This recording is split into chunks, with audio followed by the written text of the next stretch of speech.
हे साईनाथ के बेटा बेटियों, जो इन कथाओं को देखकर सुन रहे हैं या भविष्य में जो भी सुनने वाले हैं, उन सबको मैं प्रणाम करता हूँ, चरण स्पर्श करता हूँ, ओम साईं राम कहता हूँ। चलो मेरे साथ आ जाओ। अपनी सब कथाएं बाबा की द्वारका माई में संपन्न हो रही है। यह बाबा की पुण्य स्थली है, कर्म स्थली है, धर्म स्थली है, वैकुंठ स्थली है।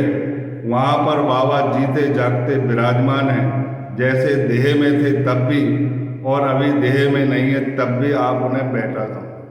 वे द्वारका माई में बाएं हाथ को कठोता पे रखकर दक्षिण मुखी बैठे हुए हैं। चलो वही सुनकर ये कथाएं सुनेंगे। पिछली जो कथा चल रही थी वो 16, 17 और 18, 19 ये 2 अध्याय में विशेष चर्चा चल रही थी और ये अध्याय समाप्ति के दौर पर है। 16, 17 अध्याय में बाबा ने आत्मदर्शन के बारे में बताया और 18, 19 में धैर्य और निष्ठा के बारे में बताया। और इसका अनुग्रह सभी दरबारियों पर भी हुआ, आप लोग श्रोता पर भी हुआ और जो लोग इन कथाओं को सुन रहे हैं उन पर भी हुआ है। मैं आपसे निवेदन करना चाहता हूँ कि इन कथाओं के आशीर्वाद से, इन कथाओं के चरणामृत से, इन कथाओं के ज्ञान से अनुग्रहित होने पर मुझे अपनी एक कथा याद आ गई जो मैं आप तक पहुंचा रहा हूं। कृपया अपने अंतःकरण में उतारिए। ये कथाएं अगर आप भक्ति पूर्वक, प्रेम पूर्वक, ध्यान पूर्वक सुनेंगे तो आपके हृदय में भक्ति और प्रेम स्थायी हो जाएंगे और आप सद्गुरु के हमेशा हमेशा के ऋणी हो जाएंगे। ऐसा सद्गुरु और ऐसी द्वारका माई जहाँ सभी धर्म समाते हैं, अंधे, अपाहिज, लूले, लंगड़े, रोगी, महारोगी, जहाँ सबकी सेवा होती है, ऐसी द्वारका माई मुझे इस विश्व में कहीं देखने को नहीं मिली है। मैं आपसे बोलता हूँ ये द्वारका माई अपनी माँ का घर है। इसे जिन्होंने इसे माँ का घर नहीं बनाया है तो कृपया बना लीजिए। मैं गारंटी के साथ कह रहा हूँ, हृदय पे हाथ रख के कह रहा हूँ, शपथ पूर्वक कह रहा हूँ, मेरा भक्ति और प्रेम और बाबा पर जो ध्यान है उसकी शपथ लेते हुए मैं कह रहा हूँ कि आपका कल्याण निश्चित होगा। हे साईनाथ के प्यारे बेटा बेटियों, सुनो मेरी बात। जब मेरी नौकरी लगी थी उस समय की बात है। उस समय मैं दुकानदारी भी करता था और नौकरी भी करता था। एक यात्री बस वाला आया जो तीर्थ कराता था बस के द्वारा, उसकी सारी व्यवस्था रहती थी। वो दुकान पर आया और मुझसे कहने लगा कि कुछ टिकट कटवा दीजिए, आपको कंसेशन मिल जाएगा। मैंने कहा मुझे कंसेशन की कोई आवश्यकता नहीं है, मैं अपने माता पिता से पूछ लेता हूँ। यदि वो यात्रा पे जाना चाहते हैं तो मैं उनके साथ जरूर चलूँगा। पर मेरे माता पिता ने उस समय परिस्थितिवश या कोई भी कारण से या उनकी इच्छा नहीं रही होगी, उस समय जाने की उन्होंने मना कर दिया। फिर उसके बाद उन्होंने बोले कि कुछ लोगों को आप टिकट कटवा दीजिए, तीर्थ का महत्व बताइए।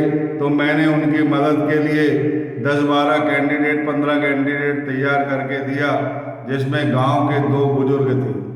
जहां मेरी दुकान किराए से थी, जिस जगह पे मेरी दुकान किराए से थी, उसका मालिक बहुत सियाने हो गए थे और एक गांव का मुकद्दम जिनको ग्राम मुखिया बोलते हैं, ग्राम प्रमुख भी बोलते हैं और आजकल उन्हें सरपंच कहा जाता है, वो काफ़ी वृद्ध थे। उन्होंने बोले कि आप चलोगे तो हम इस यात्रा में जाने के लिए तैयार हैं। मैंने उतने दिन दुकान बंद कर दी, यात्रा के लिए मैं तैयार हो गया। जहाँ जहाँ भी वो जाते थे दोनों बुजुर्ग मेरे आजू बाजू बैठे रहते थे और मेरी बातें सुनते रहते थे। मैं मन में पश्चाताप करते रहता था कि मेरे माता पिता नहीं आए, तो मैंने उन्हीं को अपने माता पिता बना लिया और उनको कुछ कहानी किस्से सुनाते हुए बस में हम निकल पड़े। वो देव दर्शन करते थे और रात को थक जाते थे तो मैं उनकी सेवा करता था, उनके हाथ पैर दबाता था, पैरों की मालिश कर देता था अपने माता पिता समझकर। यही क्रम चलता रहा और ये मेरा डेली का काम था। वो लोग कहते थे कि तुम धन्य हो, तुमने तो बहुत, भगवान तुम्हें बहुत पुण्य देगा। मैंने कहा मुझे पुण्य नहीं चाहिए, मुझे मेरे माता पिता नहीं आए हैं, इस कारण मैं आपको माता पिता मानकर ही सेवा कर रहा हूँ, क्योंकि तुम्हारे पैर जो है वो देव दर्शन के लिए जाते हैं, थक जाते हैं और आपकी थकावट दूर हो जाए तो मुझे अच्छा लगता है। और मुझे ऐसा लगता है कि मैं अपने माता पिता के साथ ही आपके साथ तीर्थ यात्रा कर रहा हूँ।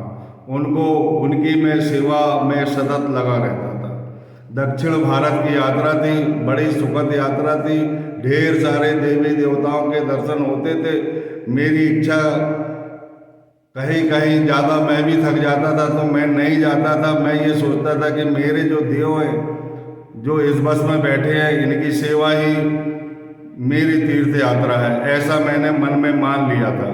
कई जगह मैं नहीं गया, परंतु ये बुजुर्ग लोग सभी को प्रेरित करता था कि तुम थक जाओगे तो मैं रात को तुम्हारे पैर हाथ दबा दूंगा, लेकिन देव दर्शन के लिए आए हो तो देव दर्शन करिए आप। इस प्रकार हम पहुंच जाते हैं कन्याकुमारी और सुबह सुबह समुद्र के दर्शन, उगता हुआ सूरज देखने के लिए ले जाते हैं। तो बड़ा सुंदर दर्शन रहता है। सब स्त्रियां और कुछ बुजुर्ग लोग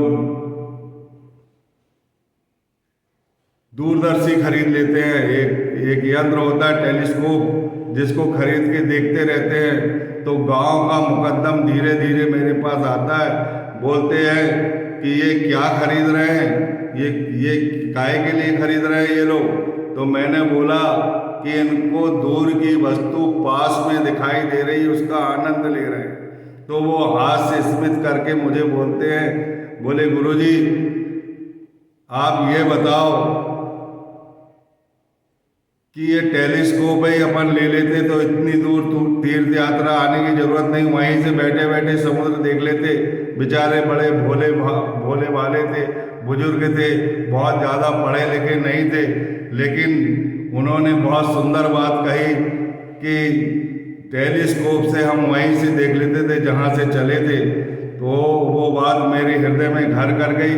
फिर हम शाम को रुकते हैं, कन्याकुमारी देवी के दर्शन पहले कर लेते हैं और एक विशाल जो ऐतिहासिक शिवलिंग है, जहाँ पर स्वामी विवेकानंद के समय से वो शिवलिंग स्थापित है, उनकी माता शिव भक्त थी, वो शिवलिंग के दर्शन करके आते हैं। और आने के बाद जब शाम को हम विश्राम करते हैं तो फिर मैं बुजुर्गों के हाथ पैर दबाने लगता हूँ। ये समझता हूँ कि मेरे माता पिता नहीं आए और अपने साईनाथ महाराज के चिंतन में डूब जाता हूँ और सो जाता हूँ। सोते समय मुझे एक स्वप्न दिखाई देता है, बहुत ध्यानपूर्वक सुनिए, बहुत मार्मिक संत है, मार्मिक स्वप्न है। मैं साईं भक्त, साईं बाबा को चाहने वाला, लेकिन मेरी चाहत में उस समय उतनी दम नहीं थी, उतना प्रेम नहीं था, उतनी निष्ठा नहीं थी। केवल द्रव्योपार्जन के लिए बाबा को मैंने चुन लिया था कि बाबा आशीर्वाद देते और पैसा देते, इसलिए मैंने बाबा को पकड़ लिया था। लेकिन बाबा ने मुझे जन्म से पकड़ा था, मुझे ज्ञात नहीं था। मैं रात को उनकी याद में सोता हूँ और दूरदर्शी से देखता हूँ, उसी समुद्र के किनारे पर मुझे विशाल शिवलिंग दिखाई देता है।